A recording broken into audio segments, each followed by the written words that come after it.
That was nice. You know, it was just 2 years, almost 2 years to the day that I lost my mother, Kathleen Cresswell, and this sermon I dedicate to her. I wish she was here.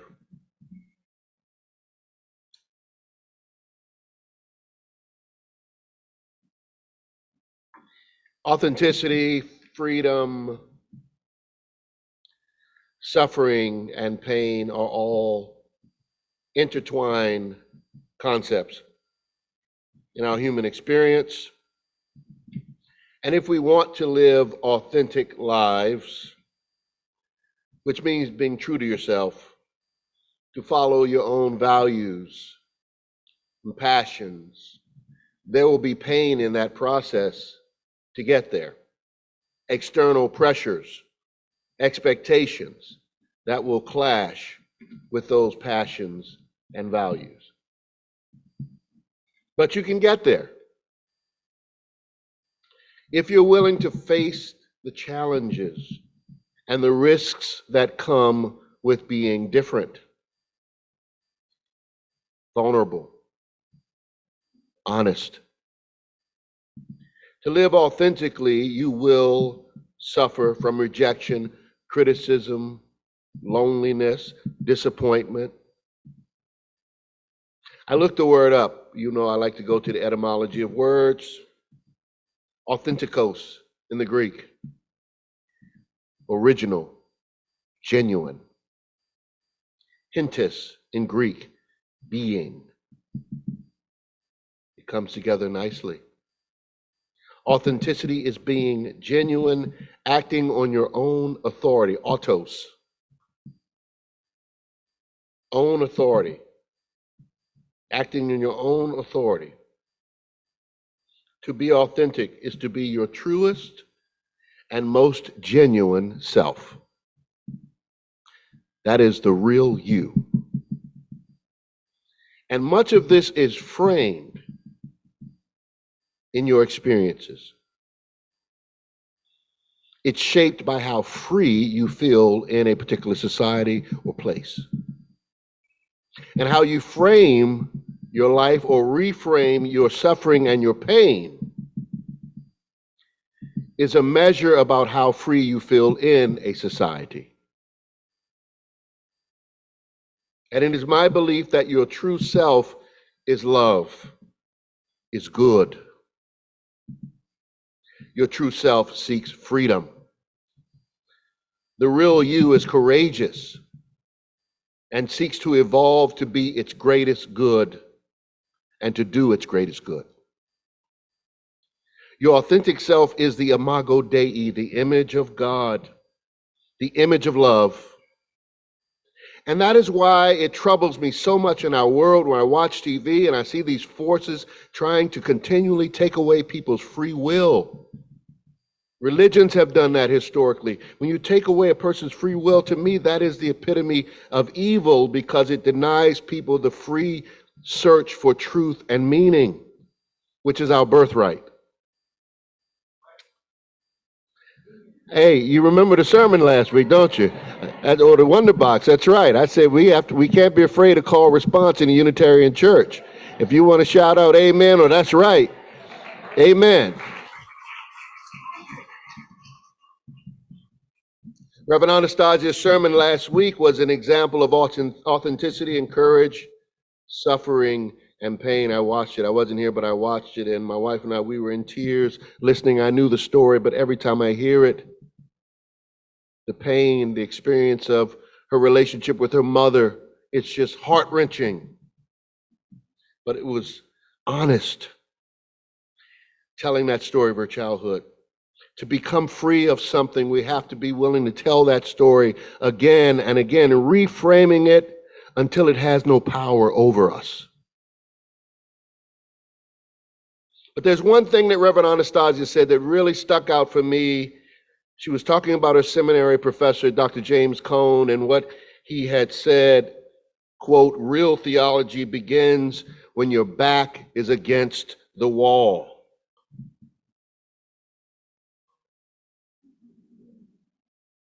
So many of us come here with our spiritual backs having been against the wall from dogma, from religions that have let us down, taken away our autonomy, come from places where we had no spiritual community, places full of guilt and shame. Didn't think there was any place like this that existed. We've had to leave families behind, friends behind, to become Unitarian Universalist. All of us in our lives have these stories of pain, things we have to do to live more authentically, facing these hardships so we can align our lives with what's best in us, what's divine in us. We've all made sacrifices. And we have to understand that pleasure and pain have a symbiotic relationship. If you want pleasure, there will be pain, and the inverse is true. They are both sensations that inform us about our needs and desires, our connection to ourselves and others. They motivate us, inspire us to seek more joy. Part of that cycle that involves creation and destruction, birth and death, gain and loss. Now, I wanted you to put a pin on what I just said. That's part one of the sermon. Because I really want you to understand part two. And to understand part two, you have to understand my thinking, which is mostly what I do in my sermons. I look at things in the micro and the macro, and the macro and the micro. I look at things from large to small, from small to large. I look at cycles, patterns, systems from large to small, small to large, and I look for patterns. And they help inform me spiritually. It's my theology. It's how I make sense of the world. Then what I do is try to come up with a new story to reshape the old story, or a new pattern, or a new way. And I present that with you. You're my laboratory. It works for me. When I'm overwhelmed, it gives me perspective. Okay, so now part two. I was watching a PBS documentary called God in America. Episode 3 is titled A Nation Reborn.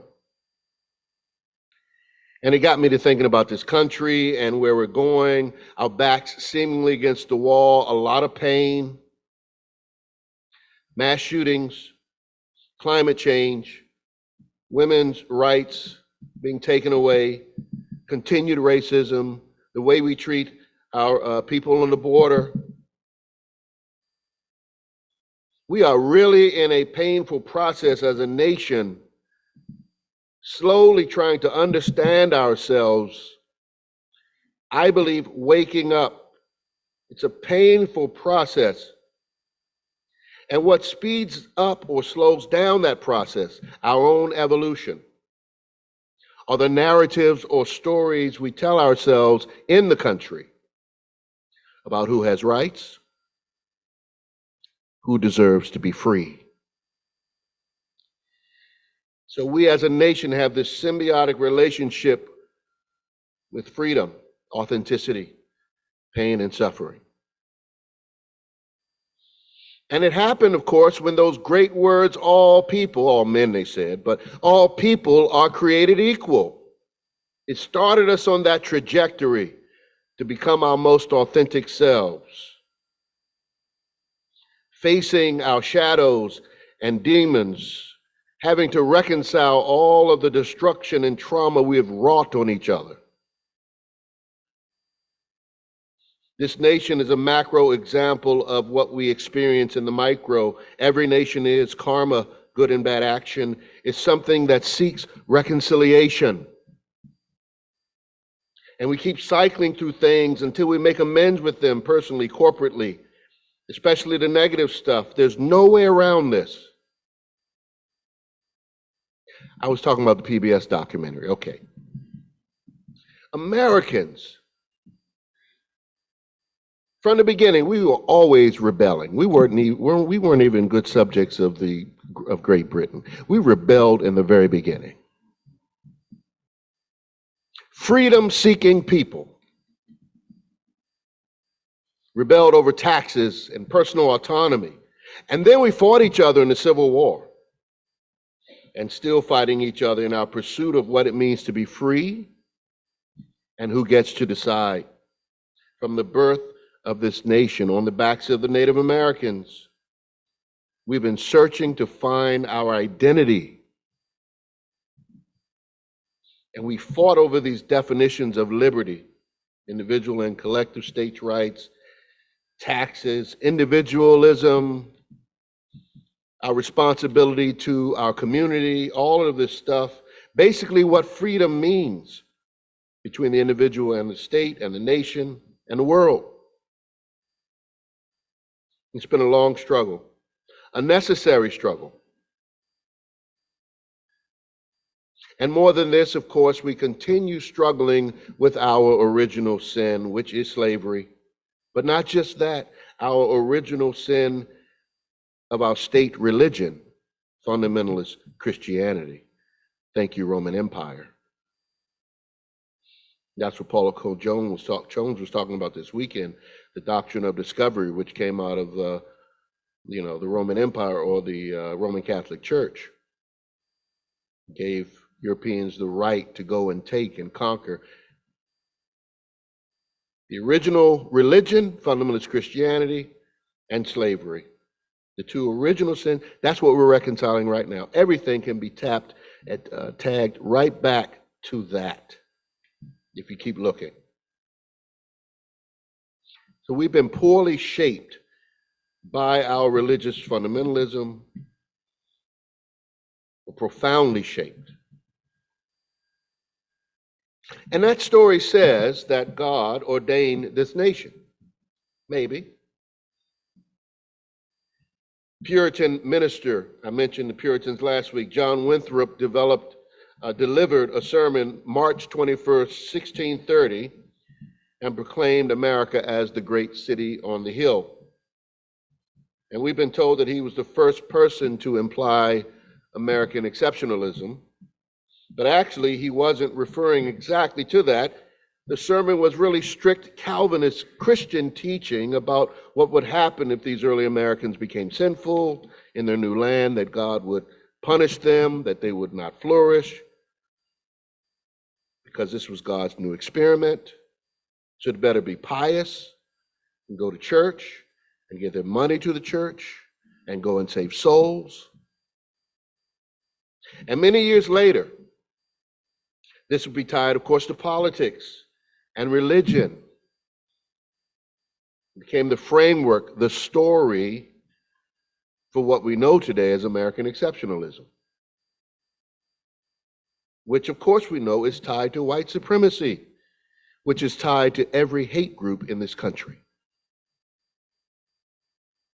God gave us this land as a blessing. God gave us the power to take it from the heathens who were already here. This is our new land of milk and honey, our promised land. It was a religious story, except much of it wasn't true. It was made up to justify colonization. And since then, we've been held captive by this story and all of the karmic ramifications. I like to say, change the narrative, change your nation. Change your story, change your life. The stories we believe, whether they're true or false, dictate so much of the pain that we cause or experience. And this early American story, what we've been trying to reconcile and balance for decades, is our work. His story versus our story. And from the late 1600s through two great Christian awakenings, went well into the 1800s. It was a very religious time. American Christianity would come head to head with science and reason and secularization. a battle that has lasted to this day. A battle over freedom and authenticity, freedom for some of us, the chosen elect, versus freedom for all of us, some souls or all souls. It was this clash of ideals that directly led to the Civil War, a war won by the North, thank God. A bloody war, 650,000 casualties. It was brutal. The North and South fighting over their perceived definitions of freedom. Both sides believed that the outcome was God's will. Lincoln said those words, God wills this contest. I have come to believe God wills this contest. Jefferson Davis in the Confederacy said it. Many preachers were saying it. This was God's war. It was a Christian war. Both sides claiming to fight for God. Frederick Douglass said it too. He got converted to Methodism at one of the revivals that were sweeping the nation. Of course, he played an integral role in bringing African Americans into the fight. They saw themselves, they read the scriptures. Hey, God freed the Israelites, he'll free us too. This was the narrative. The stakes were high, the outcome uncertain at many points. Lincoln said it was going to be a short war. No, it wasn't. And the North barely won. But the message was clear that this was God's will, and it changed the trajectory of morality and beliefs in this nation. That the moral arc bends toward justice, God's justice. A lot of people don't really understand this today. What's remarkable that it could be true because there's a divine providence, some strange hand, invisible hand that happens to appear in history over and over again. Lincoln called it divine providence. Julia Ward Howe in the Battle Hymn of the Republic, she was writing about that divine providence, that power. Mine eyes have seen the glory of the coming of the Lord. Reverend King ended a lot of his sermons with mine eyes have seen the glory of the coming of the Lord, that promised land.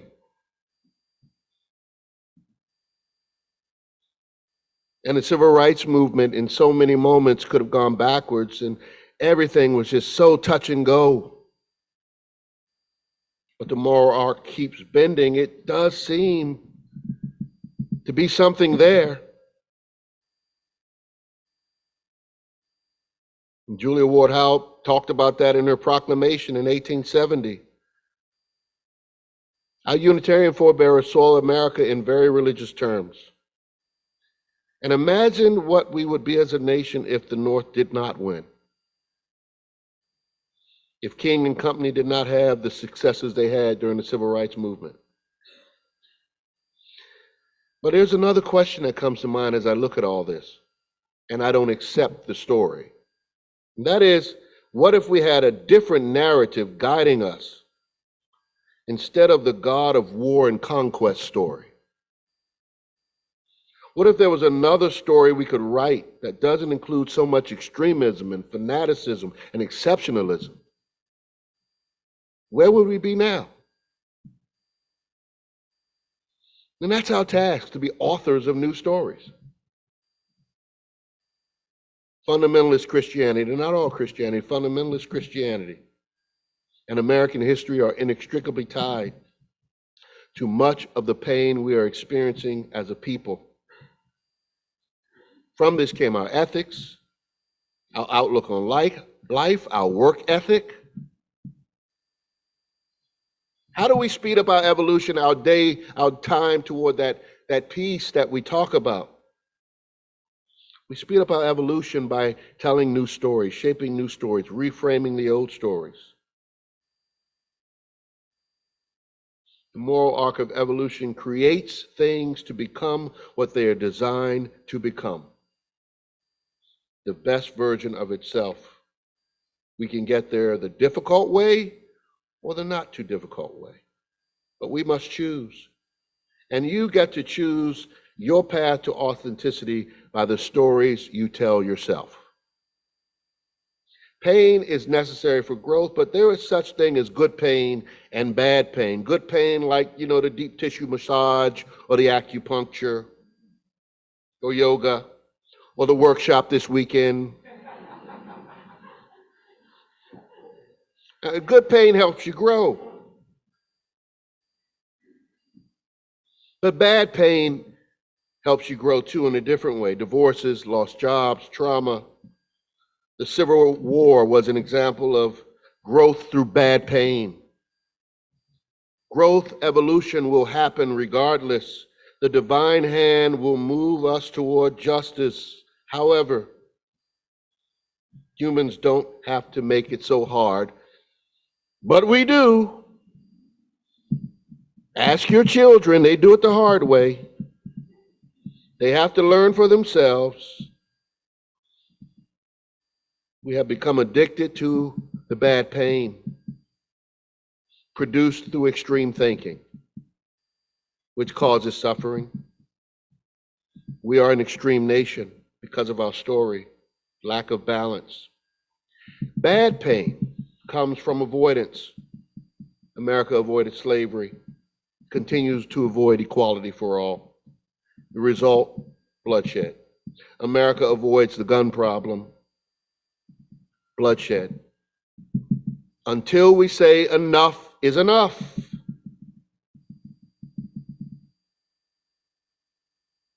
When you avoid pain,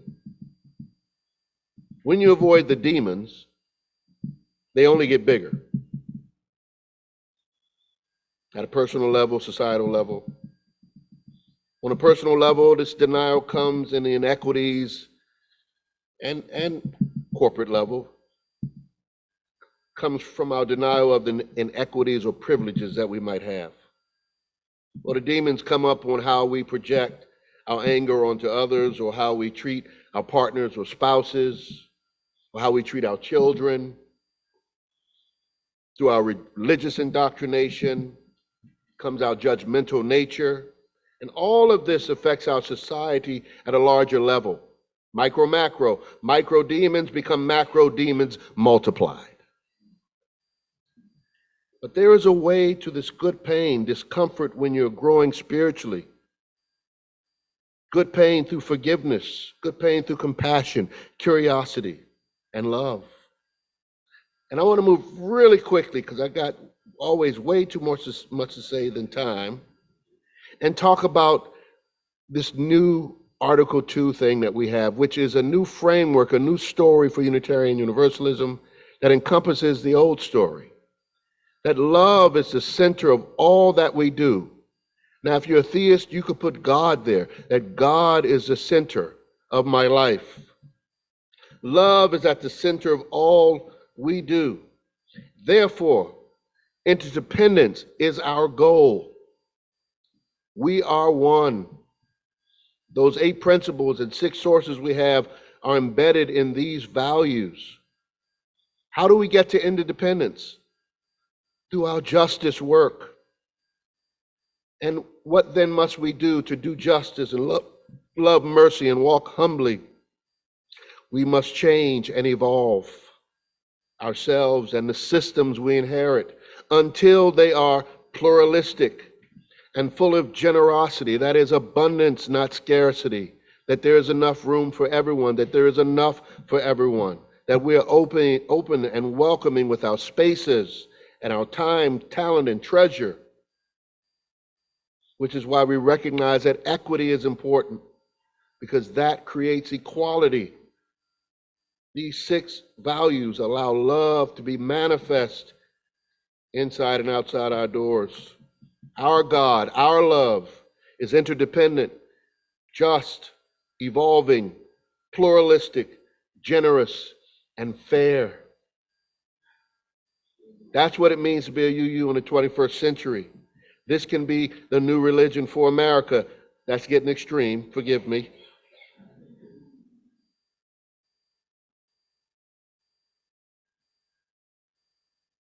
evolve your narratives, and Spirit will help us in the process. There is a divine and mysterious hand that we truly do not understand, that is marching us onward and upward forever. It takes our mess and makes a new message, a message that tells us that one day all shall be free. As I sit here as a manifestation of my ancestors who toiled in slavery for hundreds of years, I stand here freer than they. One day humanity will stand freer than we can ever imagine today. By telling that story, it becomes so. Tell that story and then sing. Glory, glory, hallelujah, His love's truth is marching on.